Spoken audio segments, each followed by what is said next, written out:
Are you a brand or advertising professional looking to get into podcasting or podcast advertising? You need to know about distribution. In this video, Elsie Escobar, that's me, and Rob Walsh, VP of Podcaster Relations at Libsyn, will discuss what the difference is between a distribution platform and a consumption platform and why your podcast needs to be on all of the major podcasting platforms, with a bonus of some hard data to help you make your own decisions.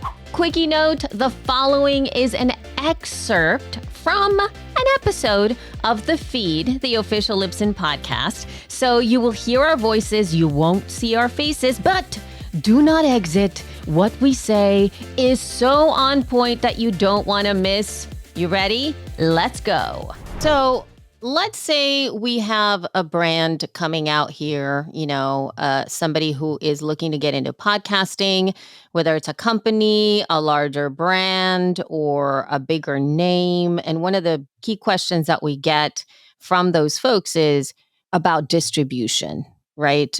It's like how to choose a distribution platform is the language that we hear. And then we come back at it from the perspective of, what do you mean? Yeah.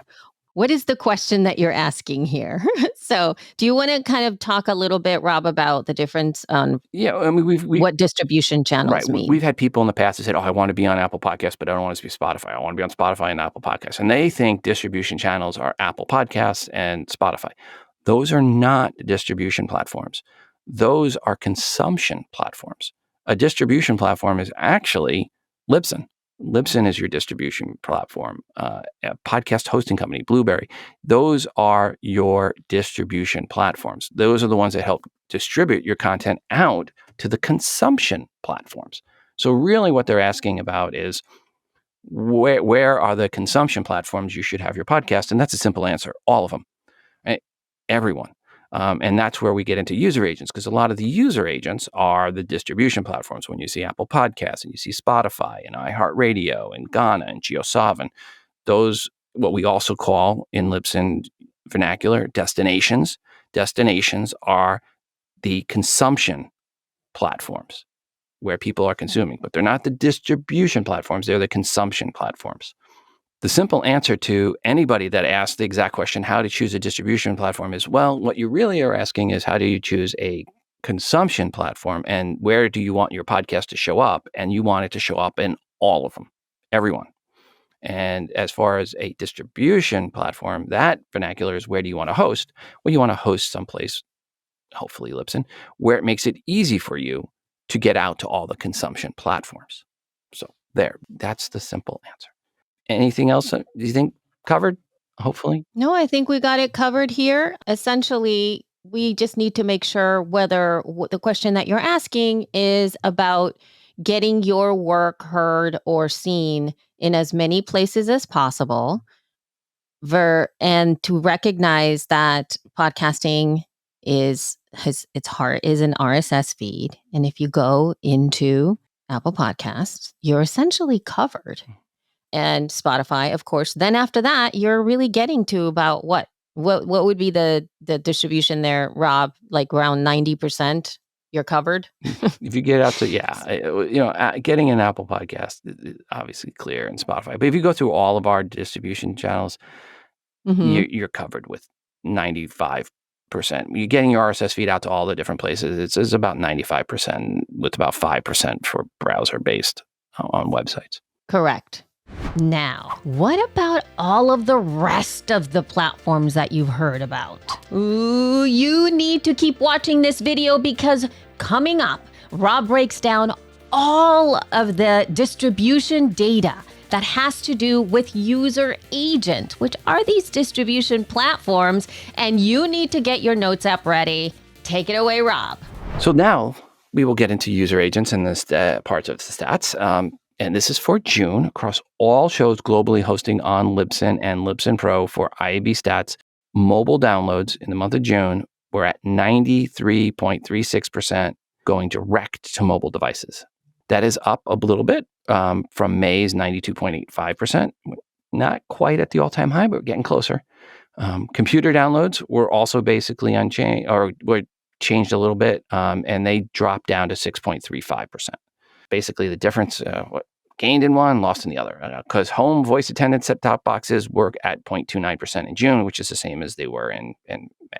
The iOS to Android ratio in June was 5.5 to 1, the same as May's 5.5 to 1. So that is for every 5.5 downloads we had on an iOS device, we had 1 on Android, or 1 on Android, we had 5.5 on an iOS.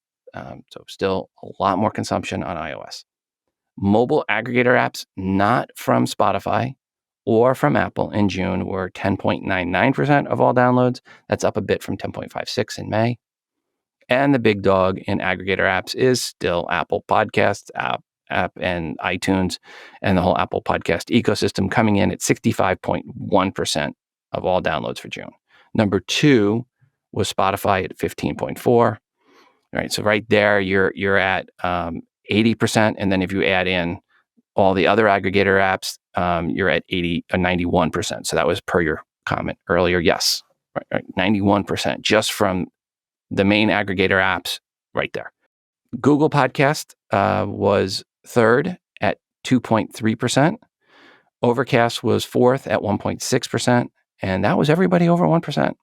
Those under 1% in order were the podcast app, Pocket Casts, Castbox, Stitcher, iHeartRadio, Podbean, Amazon Music, Podcast Addict, Player FM, Podcast Republic, Downcast, AntennaPod, Rezo, Samsung Podcast, Evox, TuneIn Radio, Pandora, Snipped, Deezer, Podimo, Fountain, Castro, Real Life App, iCatcher, Mixerbox, Podkicker, RSS Radio, Bullhorn, and Podcast Guru. And then many more that came in at less than 0.02% and don't really warrant mention yet. Again, those were based on IAB numbers. And I should point out, Stitcher was in there, right? We that 1, 2, 3, fourth. They were the fourth of the ones under a 1%, and they will be going away soon. So Stitcher, again, is closing down the end of August.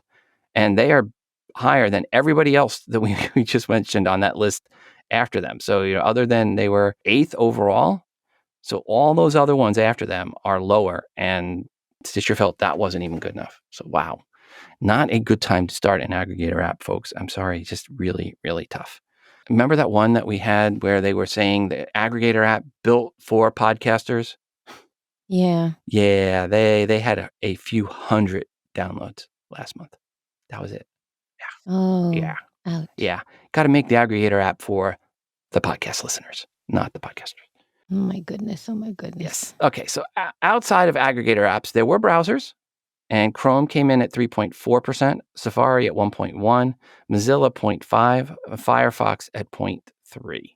Overall, all browsers combined were just around 5.5% of downloads.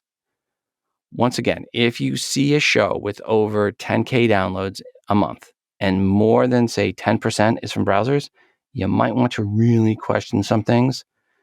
Typically speaking, the higher the total number of downloads for a show, the lower the percentage should be for browsers. So there you have it, TLDR. Make sure that your podcast is available on all of the major platforms because you'll get wider distribution and you'll get a bigger bang for your buck. Now, we cover so much more data just like what you just heard on every episode of the Feed, the official Libsyn podcast. So if you're interested in that stuff, plus more insider information, plus tips and tricks of what's happening right now in podcasting, then you need to follow the show where? On all the major platforms, of course. There will be a link in the description so that you can follow us wherever you listen to your podcast, including right here on YouTube. If you have any other questions about distribution platforms, and anything that has to do with that, please leave them in the comments. We'll be checking this all the time. Thanks so much for watching, and keep podcasting.